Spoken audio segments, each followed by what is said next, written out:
আজকের ভিডিওতে আমি যে কথাগুলো বলবো এই কথাগুলো একটা ভাইয়ের জীবনের বাস্তব ঘটনা। আশা করি আপনাদের সবার কাজে লাগবে।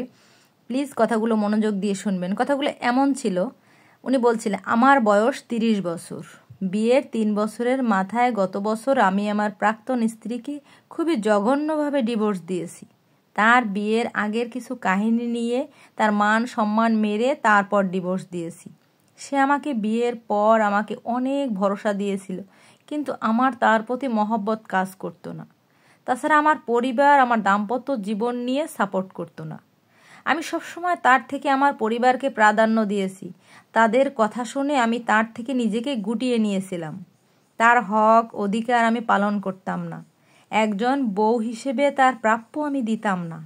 আমি ডিভোর্স দেওয়ার পর মেয়ে অনেক ভেঙে পড়েছিল। আমাকে অনেক ভালোবাসতো, কেয়ার করতো, যেগুলো তখন আমার চোখে পড়তো না।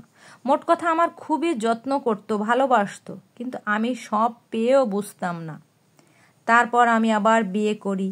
আমার বর্তমান বউ যথেষ্ট যোগ্য এবং সুন্দরী, কিন্তু আমি তাকে কিছুতেই ভালোবাসতে পারছি না। সেও আমাকে আগের বউয়ের মতো ভালোবাসে না। আমার পরিবারের সাথে বেয়াদবি করে আমাকে ভালোবাসে না। আমি আমার অজান্তেই তাকে আগের বউয়ের সাথে তুলনা করি, কিন্তু তার মধ্যে আগের বউয়ের মতো এত কেয়ারিং ভাব নেই। বিয়ের আগে যদিও আমি তাকে সব বলেছি, সে আমাকে আশ্বাস দিয়েছিল সে আমাকে পারফেক্ট জীবনসঙ্গী হয়ে দেখাবে, কিন্তু আমি কিছুতেই আগের বউকে ভুলতে পারছি না। আমি তাকে আবার আমার জীবনে ফেরত চাই। তার গুরুত্ব আমি এখন বুঝতে পারছি। আমি আমার পরিবারকে সব সমস্যা বলতে পারছি না। একটা চাপা কষ্টে আমি ভিতরে ভিতরে মরে যাচ্ছি। আমার এখন আত্মহত্যা করতে ইচ্ছা করে। আমি কি এখন কোনোভাবে আগের বউকে ফেরত পেতে পারি?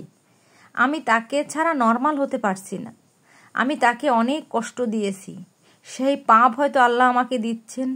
তাকে আমার জীবনে ফেরত আনার কোনো কি উপায় নেই? এটা বলছিলাম, যেটা একটা ভাইয়ের বাস্তব জীবনের ঘটনা। ভাইটা এরকম করে একটা লিখে আমাকে দিয়েছেন, আমি সেটাই আপনাদের সামনে উপস্থাপন করলাম। আসলে পুরো গল্পটা, এটা যদিও গল্প না বাস্তব, তারপরও যেহেতু আমি এখন বলছি এটা গল্প আকারেই হয়ে গেছে, আপনারা শুনে বুঝতে পারবেন যে যখন কেউ কাছে থাকে তখন মানুষ তার মূল্যটা বুঝতে পারে না। এই গল্পটা পড়ার পর আমরা এটাই বুঝলাম, যখন তাকে আমরা হারিয়ে ফেলি তখন তার মূল্যটা আমরা বুঝতে পারি। আর যখন বুঝতে পারি তখন হয়তো আমাদের অনেক কিছুই আর করার থাকে না, হাতের বাহিরে চলে যায়।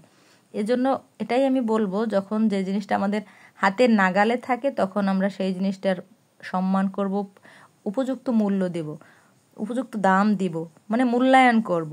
কিন্তু যখন হারিয়ে যাবে তখন হাজার চেষ্টা করেও তাকে কিন্তু আর ফেরত আনা যাবে না। এটাই ছিল আজকের গল্পের মূল তথ্য।